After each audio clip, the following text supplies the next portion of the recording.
music. Greatest. Shampari. We are the greatest. Toughest. And baddest. And roughest.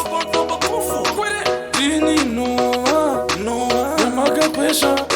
Yamaga pressure. Nekuti is part of nature. Infinity. Chiva muchecha. Amutse kuti. Taka uya kuzopura ma scripture. Nakaratizwa na mwari picture. For the future. Nekuti. Ndakamecha kuita teacher. Preacher. Lecture. Inini andisi actor. Dinotanga nekurira makseni. Risatira rira jongwe. Dini ndopanga mapsikira ndinjimafurira hombe. Amokweza. Dinenge ndichiedza. Dinonzwa inzwi ramwari richidedza. Kuti mwari ngavavongwe. Ndobva ndatira mangwana ngarirongwe. Risamborongwe.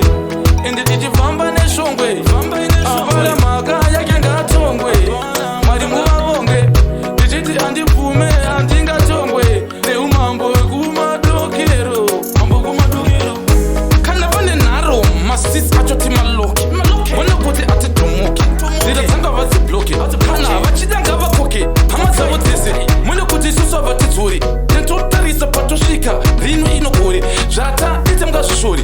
Man, imimi tinofamba mumakore. Ngoma racho hatiri nyore. Kunyangwe zvavo vangashore. Asi zvatoita isusu havagone. Nekuti mashure takataura kuti atidzoke. Isusu ndizo tinovhura hombe. Ndichiti ndinotora mukombe. Nekuti handakumecha kuita rombe. That's why ndichiti kana ndikasvika ndichivhura hombe. Kuti imwe muva tope isusu atikanganwe chazuru neupe. That's why ndichiti hatina kumecha. Tinofadza nyangwe masope. Ndichiti magorokoto anlope. Inini ndinoimba but handibheke. Saka ndizi Rebecca Malope. Bunza isolo matokwe. Nekuti ndomafarira marokwe. Chairman obey. Garema vaudza riwati. Kuti isusu hatichandire awati. Tinochandira riwati. Ndichiti nini ndinorira. Asati harira machongwe. Asati akukurusa. Ndenge ndichida kumavhurira hombe. Ndobva ndavaudza. Inini ndinoenda kumberi. Kumashure ndidzoke. Ende nzira dzangu hamudzibloke. Infinity. Ito zvinhu zvamapasira limit.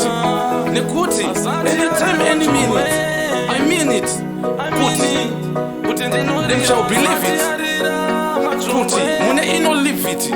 Ndisu tinorira makseni asati harira machongwe.